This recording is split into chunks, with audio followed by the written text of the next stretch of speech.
and hide pride from man. Right. So he's hiding pride from you. Why?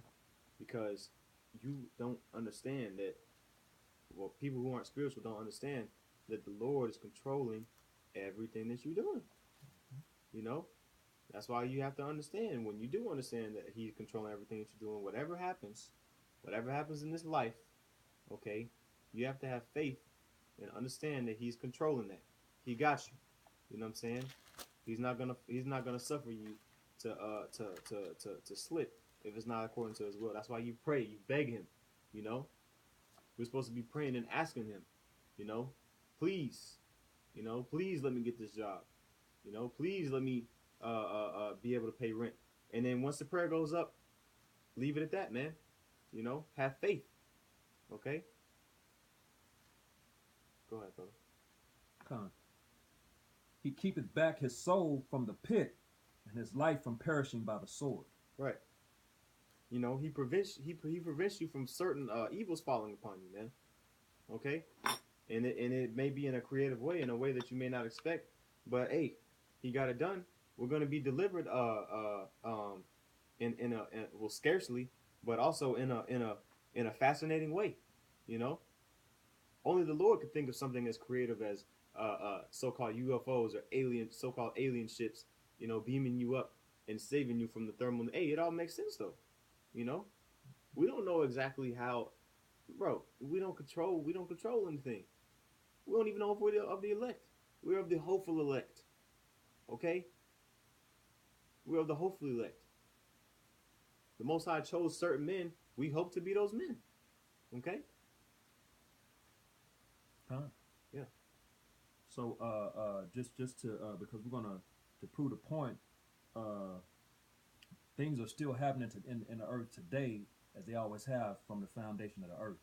And the Most High has an order. And he has things set up a certain way, and he doesn't change. So I want to get in Malachi the third chapter verse 6. It says, "For I am Yahweh Bashem Yahweh Shai, I change not. Hmm. Therefore ye sons of Jacob are not consumed." Right. So he chose Jacob not to be destroyed because he preserved him. Okay. To be kings over the earth. The Most High will. Hey, matter of fact, when Adam was talking to, I'm not Adam, I'm Slocky, Abraham, he was talking to the angel of the Lord during the time of Sodom and Gomorrah. He said, Lord, if it be 15, 10, 5 men in Sodom, would you save it? The Most High said, yeah, for those 5 men's sake. So for the elect's sake, you know, Paul said he endures all things for the elect's sake. For the elect's sake, you know, the sons of Jacob are not consumed. You know what I'm saying? Because that's the promise that the Lord had. You know?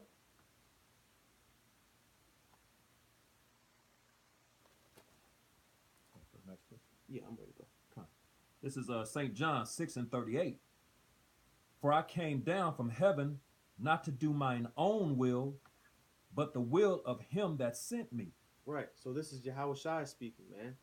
Even Yahweh Shai, okay? The Lord's only begotten son, you know? He's a perfect example. He's the perfect illustration of how it should be. Okay? Could you read that again, Baba Kusha? Con.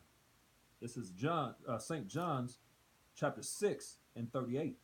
"For I came down from heaven not to do mine own will, but the will of him that sent me." Right. Hey, and this also cuts that heaven thing. He's saying he came down from heaven. We all came down from heaven. We all came down from the spiritual realm. Okay? And this applies to all of us, you know? He said, not to do mine own will. Okay? When you're sitting here, you're on a mission, man. Okay? We're on a mission, man. We're trying to complete that mission. Okay? Our mission is not to fail Yahweh Shemi Shai. Our mission is to fulfill the will that He has for us, and Lord willing, is to be of the elect, to be glorified at the end. To preach His word, to do His will. Okay, and then to be rewarded. We're not here to fail, man. When you take a class, when you go to college, do you go to college to fail? You know, you don't even like making D's or C's. You really want to make an A. And the people you can always tell the people who are the most diligent and spend the most time in that class, they always make the A, man. It doesn't have anything to do with their well, for the most part, it doesn't really have much to do with their cognitive ability. That's right. Okay? That's right. It's about how much work they put in, man. And the Lord is the same way. He's dealing with the meek and the lowly, man. He's not dealing with the smartest men on the planet, okay? He's not dealing with with the college professors, in the philosophers of Israel. No. He's dealing with the spiritual men, okay? He's dealing with the spiritual men, the ones who are able to accept that Yahweh came down to fulfill the lot that he had, that the Most High had for us, which is what? To deliver his elect, man.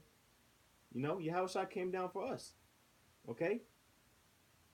He didn't come down for the other nations. He came down for us, for Israel, beginning with the elect, the 144,000. Okay? And if I may add real quick, to you you Christians out there, you great juice drinkers, as Apostle Tahar likes to call you, because you're the ones who really truly believe in that whole free will thing. Yeah. If the one you ignorantly call Jesus Christ, which we know the true biblical name is Yahweh, if he didn't have free will, I'm gonna read it again for you.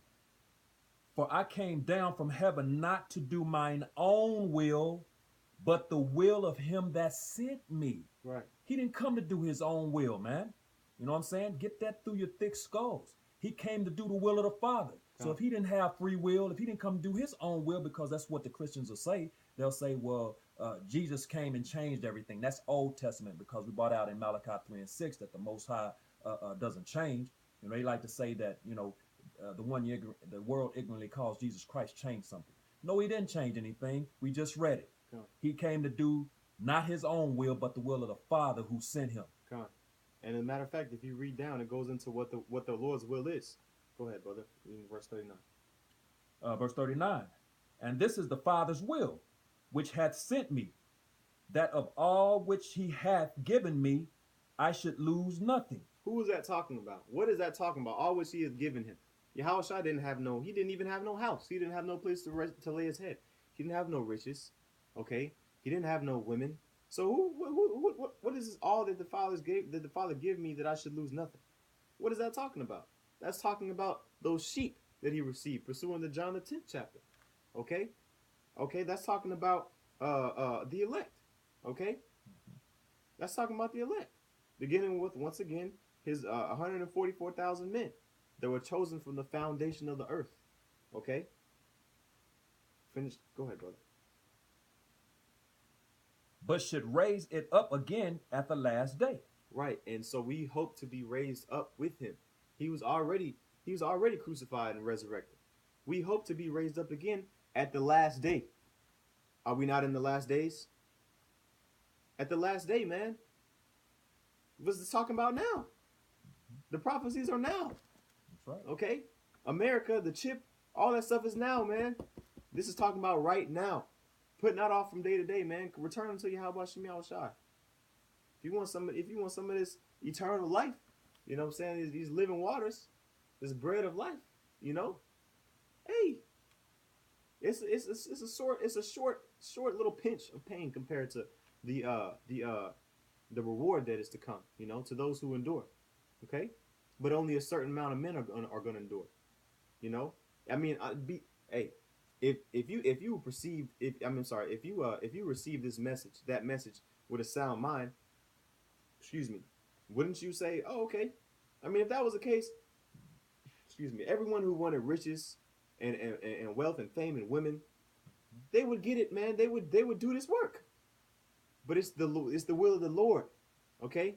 It's who the Lord sets up to do this work, because the reward isn't for everyone, man.